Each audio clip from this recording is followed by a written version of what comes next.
Welcome to the Lindsay Hadley Podcast show. I'm coming to you from the North Shore of Oahu, where weekly I interview some of the world's most inspiring people from business, philanthropy, and entertainment. I love collecting humans, and these are some of my favorites I've found along the way. This podcast is brought to us by Capita Financial Network. Do you need help with the next steps of your financial plan? Think Capita. Capita is a financial network built around you. They have a team of financial advisors, CPAs, estate attorneys, Medicare providers, and Social Security experts to help you accomplish your financial goals. Call or schedule a complimentary consultation at 801-566-5058 or visit their website at capitafinancialnetwork.com. You can also check out their financial education podcast, The Financial Call, available on Apple, Google, Spotify, and YouTube. Hi, everybody. Thanks so much for joining us on the Lindsay Hadley Podcast show. Today, I have a friend of mine that I deeply admire, Matt Pohlson, on as our guest. Matt has an incredible entrepreneurial story. In fact, in 2020, I believe it was Fast Company that shared that his company, Omaze, is one of the most innovative companies in the world. And I really agree, from somebody working in the nonprofit sector in philanthropy, like, it's been incredible and stunning to watch Matt's team develop and build what they have, raising over $200 million for over 300 nonprofits and growing. Basically, they put on campaigns and they've democratized kind of these high-end auction things that they have that you would normally see at a charity event, like dinner with Matt Damon and Ben Affleck, or special meet and greets with people like George Clooney, and experiences, even giving away multi-million-dollar homes. I mean, they've just got this incredible business model, which we're going to have to talk a little bit about. He has an impressive background working at Stanford, and he has been a friend of mine. We worked together on a project at the Vatican, and I got to see Matt in his element. He's just a gift to every group and every project. And today we're going to talk a little bit about also his near-death experience, which I'm like riveted about, because I love this kind of stuff, because it's so fun to get into the mysticism of the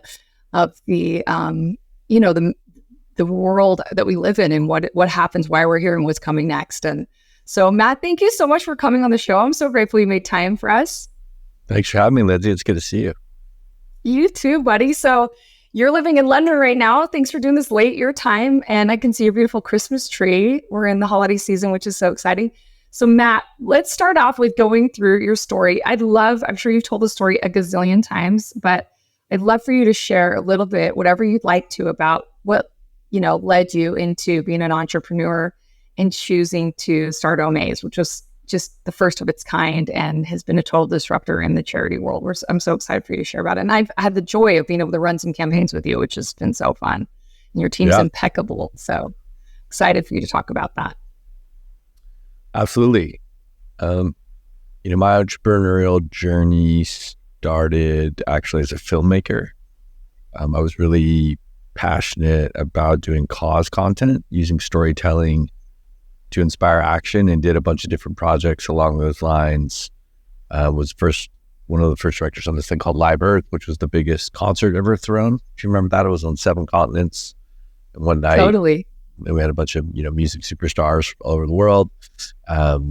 Did a documentary series called Girl Rising about girls' education in the developing world that was funded by Oprah, Queen Rani of Jordan, and Meryl Streep was the narrator. Anyway, just did a bunch of projects like that, big concerts and documentaries, and with really influential people who authentically wanted to do good. And we just realized that we weren't doing that much good. We were creating a lot of awareness around these projects, and we were creating a lot of impact. It was kind of endemic to the space. So decided to go to business school, try to surround ourselves with people smarter than us, learn new ways of thinking. And then when I was in school, I went to this event that Magic Johnson, the basketball player, was hosting, where he was auctioning off the chance to play basketball with him and go to a Lakers game. But it was one of those things that was only available to the high net worth individuals sitting in the room. And we were in the room, but not high net worth individuals. Get invited last minute to fill the table. So we watched as the auction went up to $15,000. Magic was our childhood hero. There's nothing we'd rather do than play basketball with Magic, but we couldn't afford to participate. And so when we were driving home that night, we just said, that doesn't make any sense. Magic has fans around the world, not just in that room.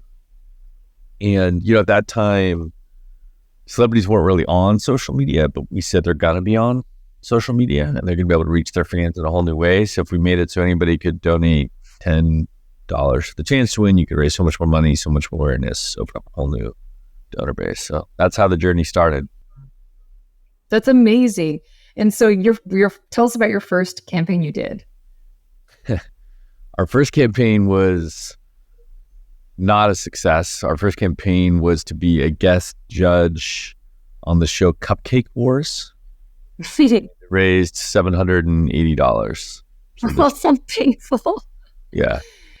And was your tech, was it a significant investment to first launch the platform? Like, did you get an angel investment? Did you code it yourself? What did you do to actually test that first MVP? We did get angel investment. And neither my co-founder and I were technical co-founders. So we brought on a firm to help us build the original site.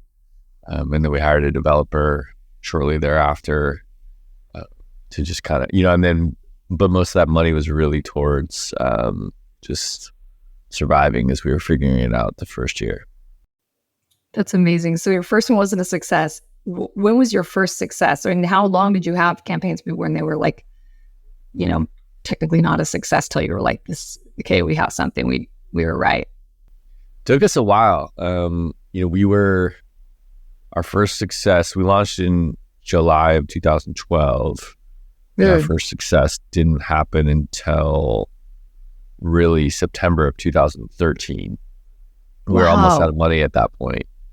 We had about a month of cash left. And I know it's wild to even think back at that time. But we had done a campaign. We'd talked to Bryan Cranston from Breaking Bad and Aaron Paul from Breaking Bad about doing a campaign. It was right as the finale of Breaking Bad was happening. Wow. And they agreed to do this amazing campaign where you got to ride. If people have seen the show, the premise is these two guys are essentially meth dealers, and they have a Winnebago that they cook in, and it's one of the most popular shows in the world. History. Yeah, history. Anyway, so that you got to ride. There was a lot of interest in the final episode. You got to ride with them in a Winnebago. You got to put on hazmat suits. You got to cook eggs with them, which was a big thing on the show. And then you got to watch the very last episode of Breaking Bad before anyone else in the world. Cool. And, it was supposed to raise like $40,000. That's what it had done at auction, and with us, it raised $1.7 million. And that on the map. So that was 13 months after you launched your first one with the Cupcake Wars, and then here you have this demonstrative success. You're like, "Okay, we figured it out." What was it that made that successful, and how many campaigns did you do leading up to that before that weren't really that financially viable? That was successful.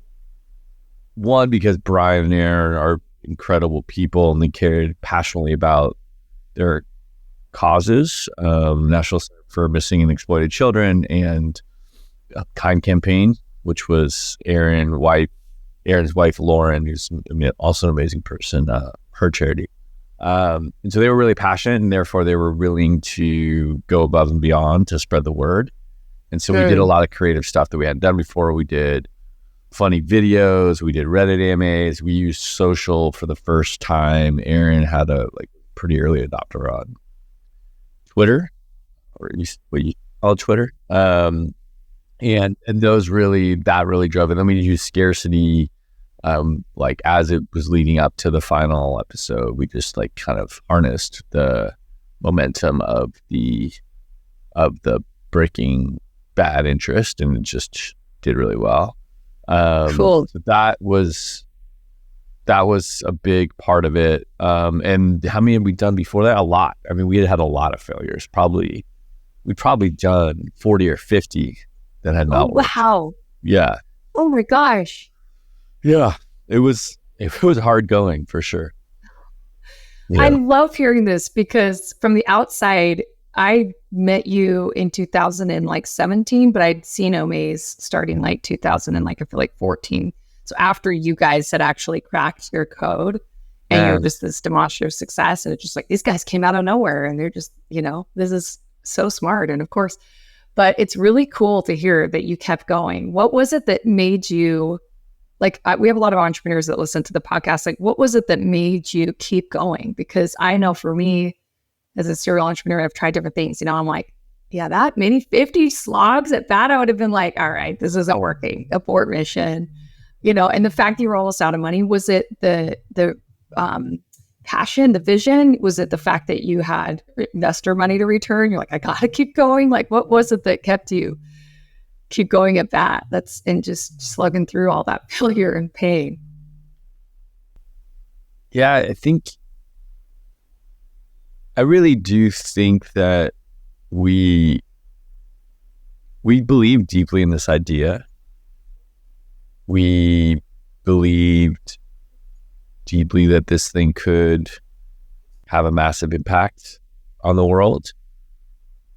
We thought there was a magic in it, and that it would be good for the world if it existed. So it was really like, I think the ultimate fuel for persistence is if you feel like you're serving others. And it doesn't have to be that you're doing a social impact company like we are. It could be you're serving your family. It could be, you're serving whatever, your team or whatever it is. But when you're doing something that's not just about yourself, you feel like it's bigger than just you. It gives you a lot of fuel.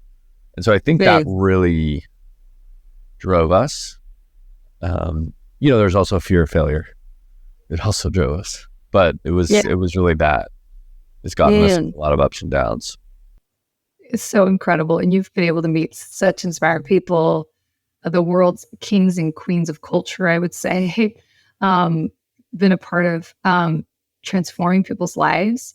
This is kind of a question that I've had a couple times watching it. There's a lot of research that talks about winning a lottery. Now, these experiences, those are just like one-offs, but you guys are doing sometimes some major, like giving someone a multi-million-dollar home, or even you've done like the cash prizes, like lottery-esque in their nature.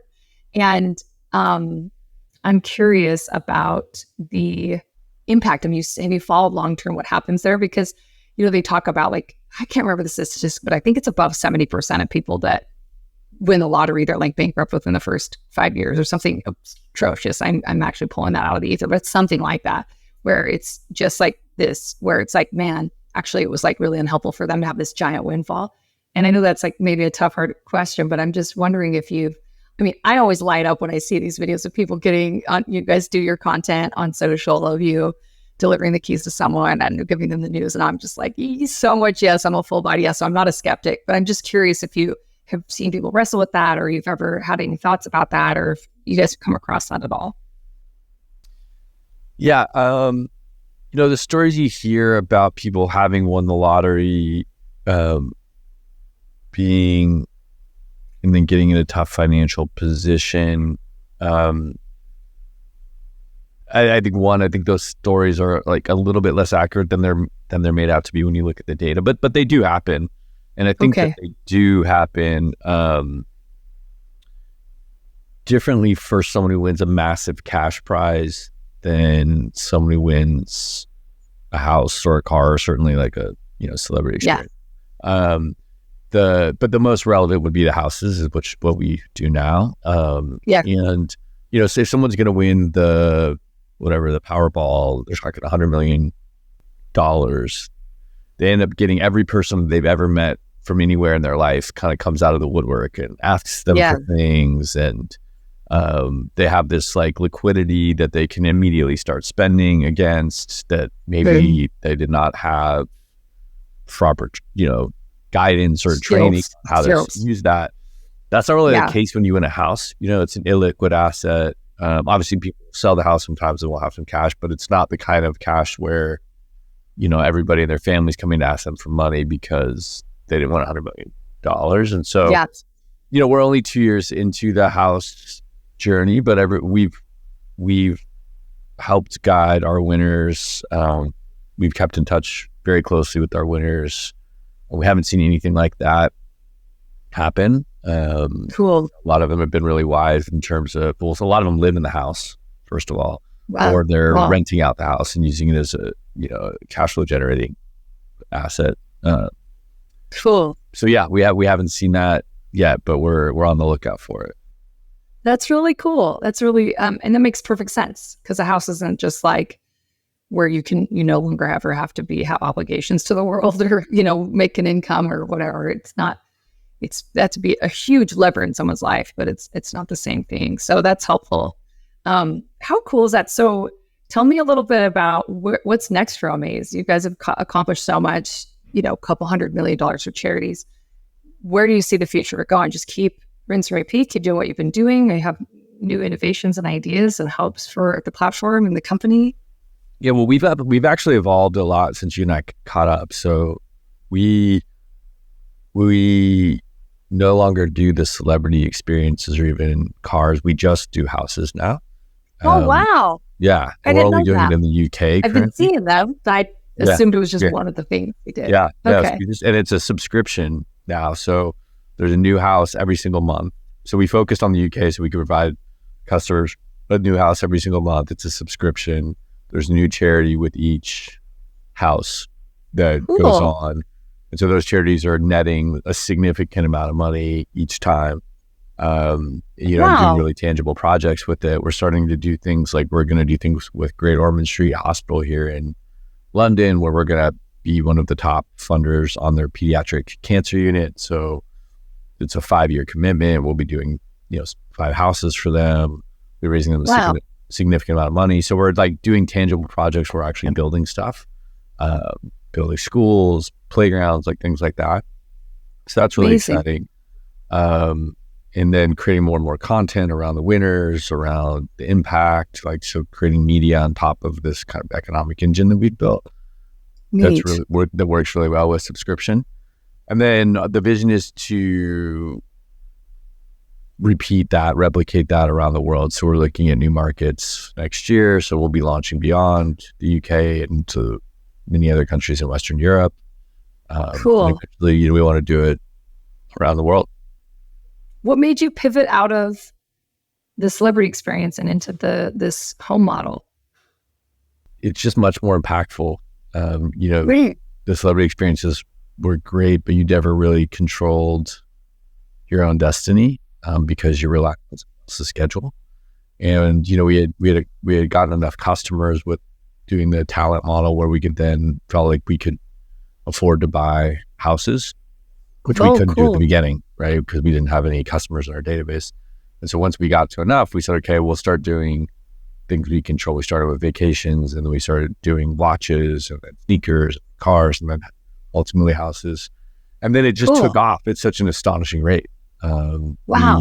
We've grown incredibly fast with the house model, which we thought would happen. We didn't think it would happen this fast, but we thought, it's very fundamental. Like a house is very emotional for people. It's kind of all of Maslow's hierarchy of needs: it's safety, it's security, it's status, it's relationships.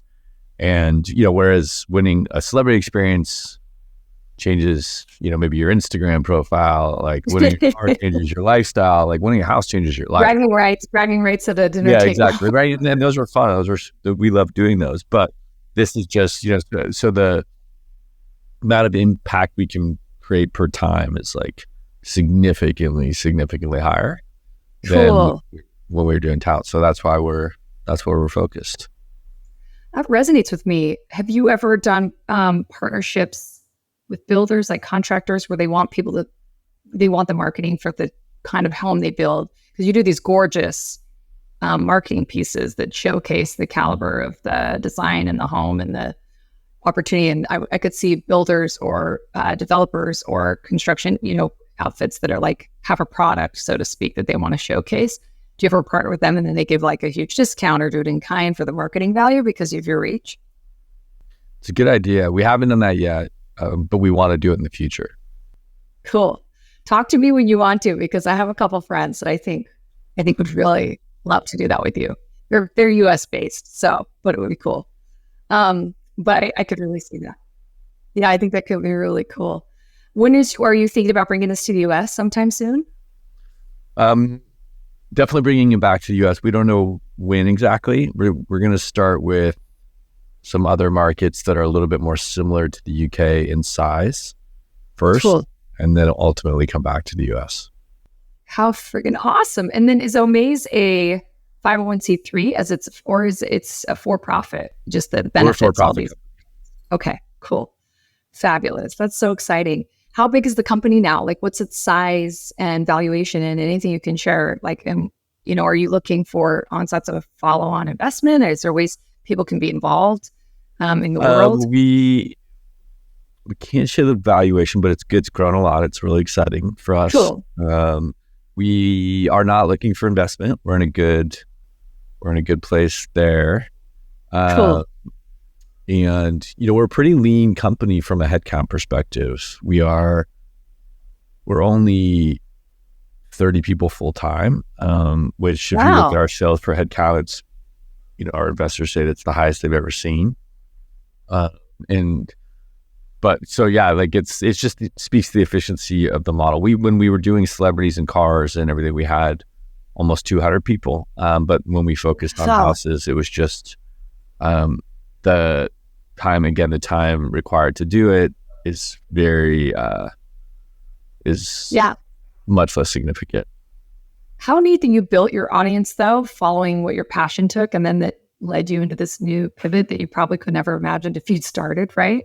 That's so fun about the entrepreneur journey, is that you just put one step in front of the other with your passion and your grit, and then it leads you into vistas and, valleys and peaks and all the things you never imagined. It is truly a real journey. Do you have any advice for our listeners about the entrepreneurial journey? And if they're in that, anything you want to share that you've gained insight about that you feel is really deeply like capital T truth that it's in your bones now? Yeah, it's a great question. There's so much. I knew so little when I started this journey, which I think is some advice that no one knows what they're doing. And so if you're concerned you don't, or you have insecurities around that, or you look around and hear stories about everyone else and think, oh, they must be smarter than me. They're not. People look at us now as like that. And trust me, I was scared to death and thought I knew nothing. And I didn't know nothing. And so I think that's, I guess the advice in that is be a best friend to yourself, forgive yourself. I spent so much at the beginning of my journey criticizing myself because I thought I didn't know what others knew, or I wasn't as smart as others, or you name it. And we can be really mean to ourselves. And entrepreneurship's really lonely. So you got to be a best friend to yourself. So I would definitely be a best friend to yourself. I think that's one. Two is, when you don't know what to do nothing. And what I mean by that is entrepreneurs feel this sense of you need to constantly be progressing. If you're not constantly moving forward, then you might as well be dying. And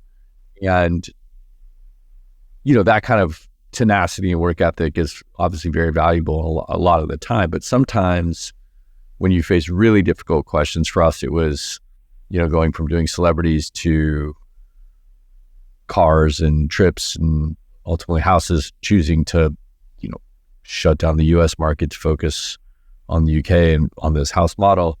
Those are really hard decisions.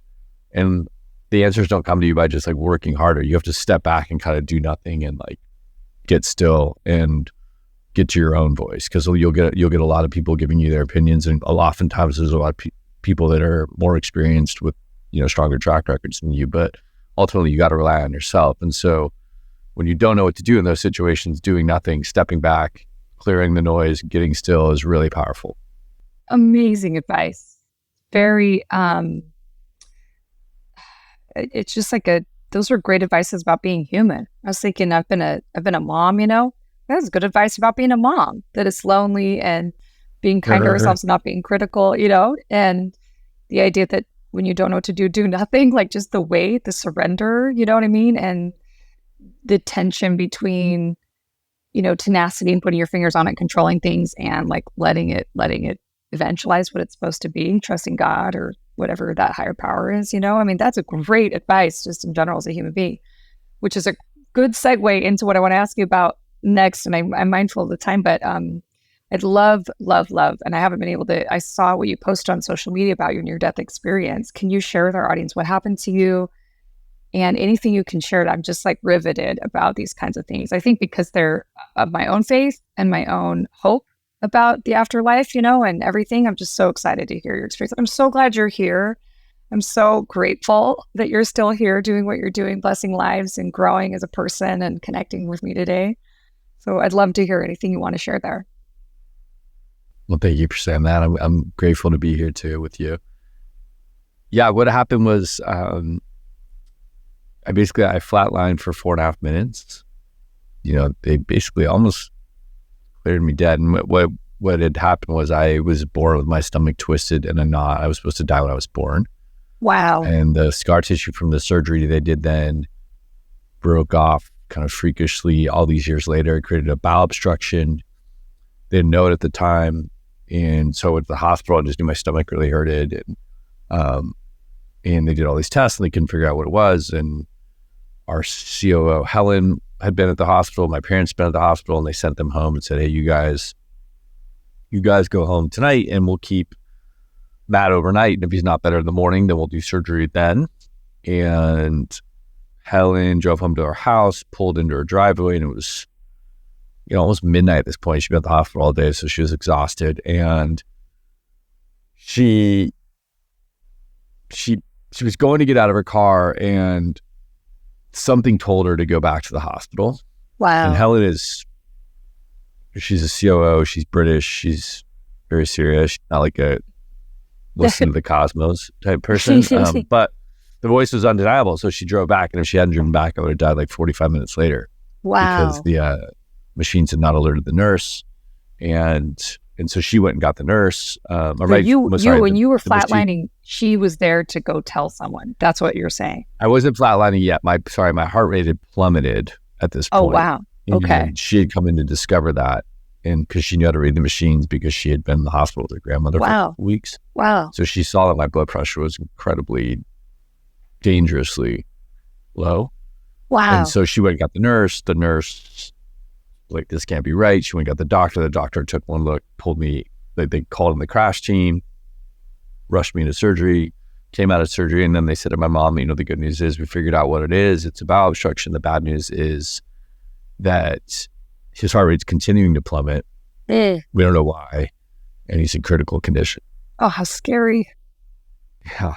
And then a couple hours passed, my mom went downstairs to get my dad and my brother. And she came up the elevator and she heard over the loudspeaker code blue in room 437. My mom works, or at the time worked in a hospital. And so she knows that means flatline. And she knows that's my room.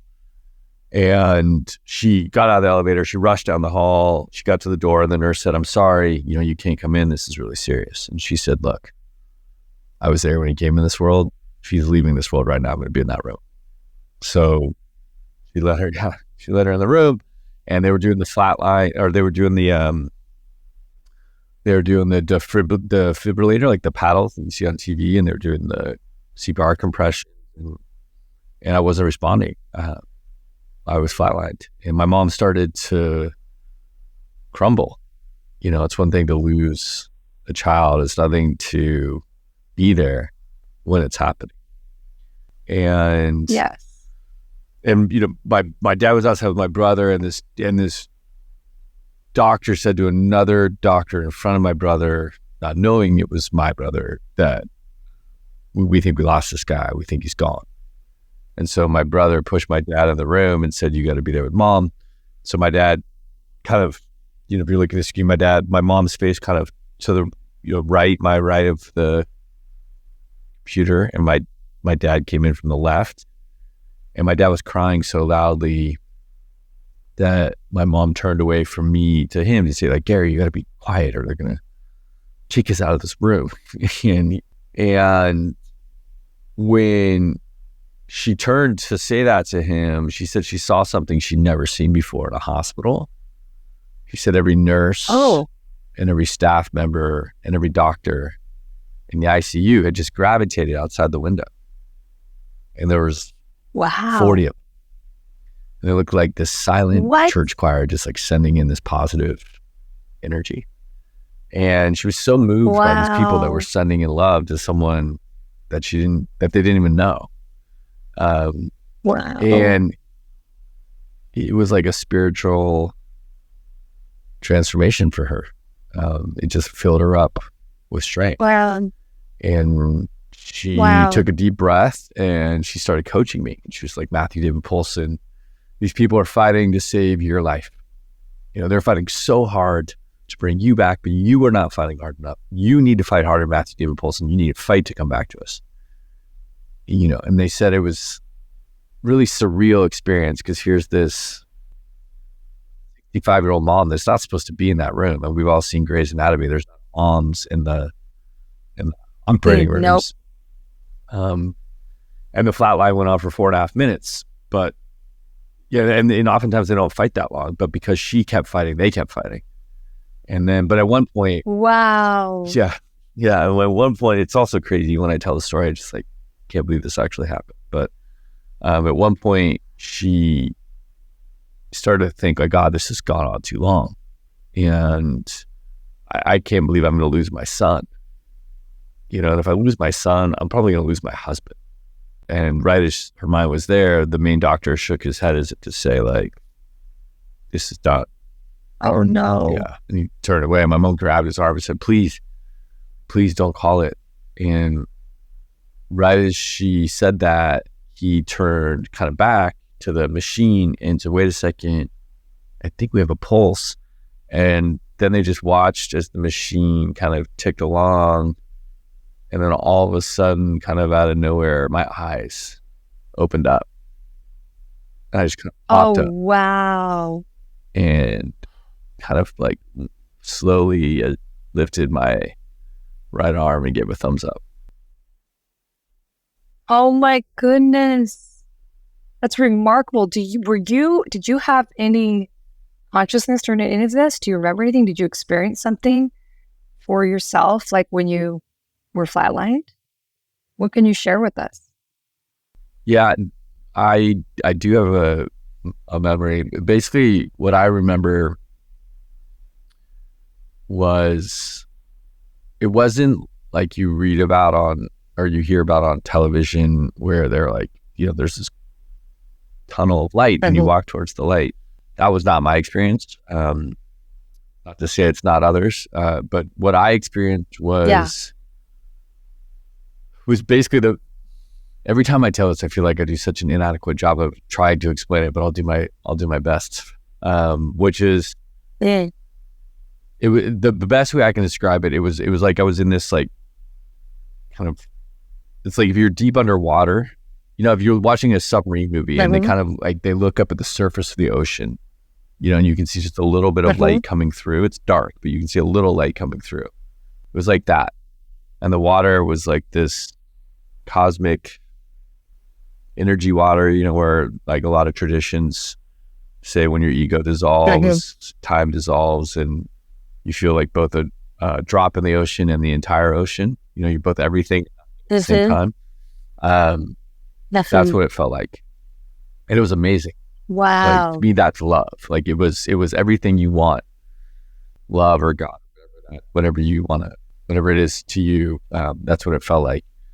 And then I could hear from the light, I could hear my mom saying, Matthew, you need to fight to come back.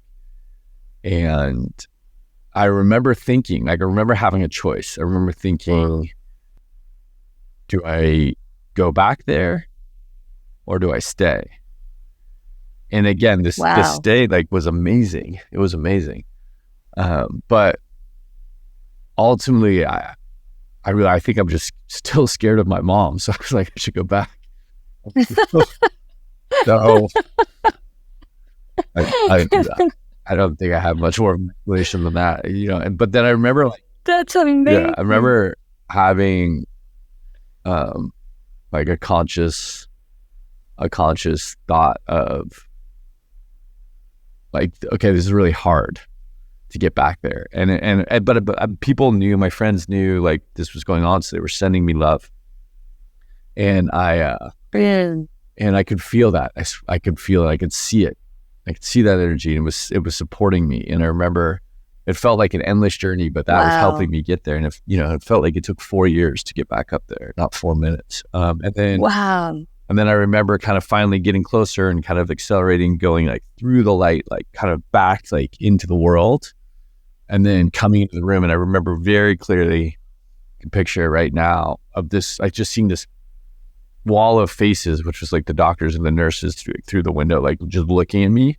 Oh. And with their mouths like open, because apparently they hadn't. You set up. Yeah, because I sat up, but apparently they'd never seen that happen before. So I remember seeing them, and then I remember looking over and seeing my mom, and then seeing my dad, and that's when I like I lifted my right arm and gave the thumbs up, and then I lifted my left arm and gave another thumb. Oh, wow, Matt.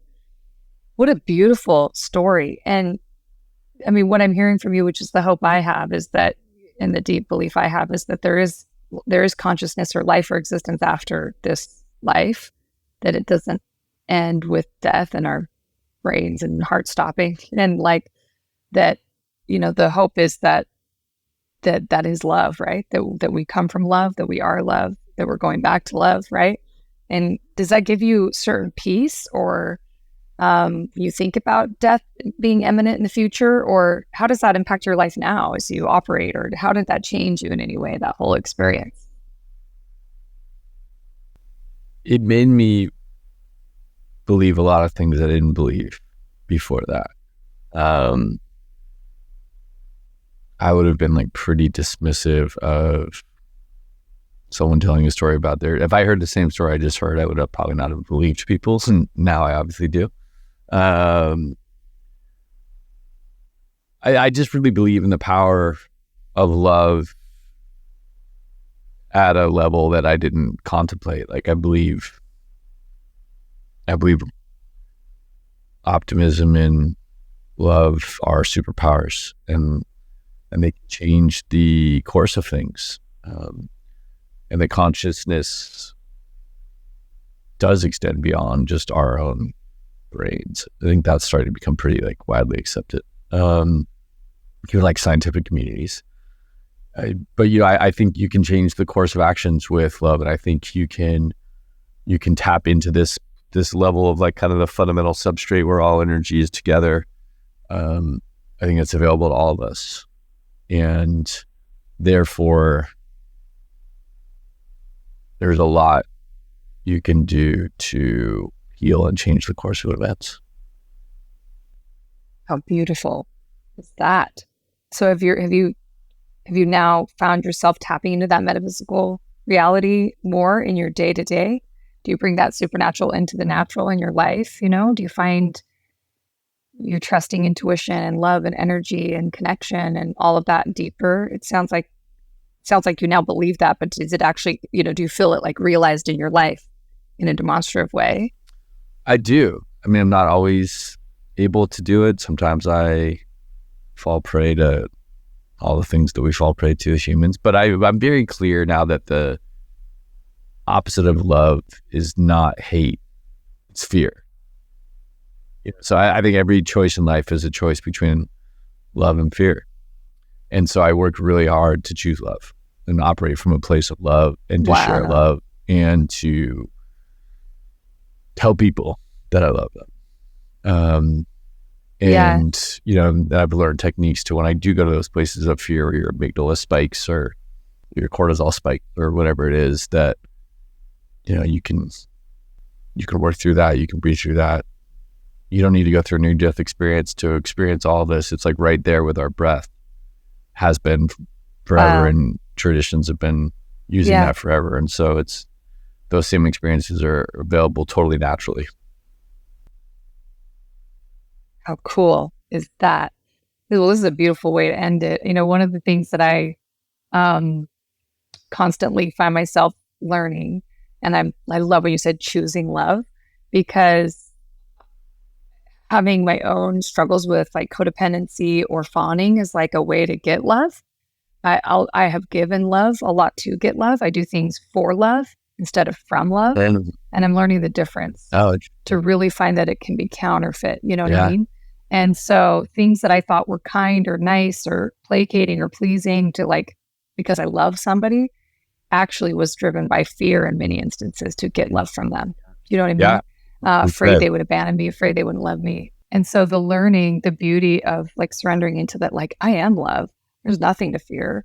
And then I can make choices from love. It's incredible, the difference. It surprises me every minute. And it's such a beautiful gift to have people and circumstances and things that help you navigate that and get more anchored in that choosing love expression. So I love what you're saying, and I'm so grateful. And I love you, Matt, and I'm so grateful you came on the show.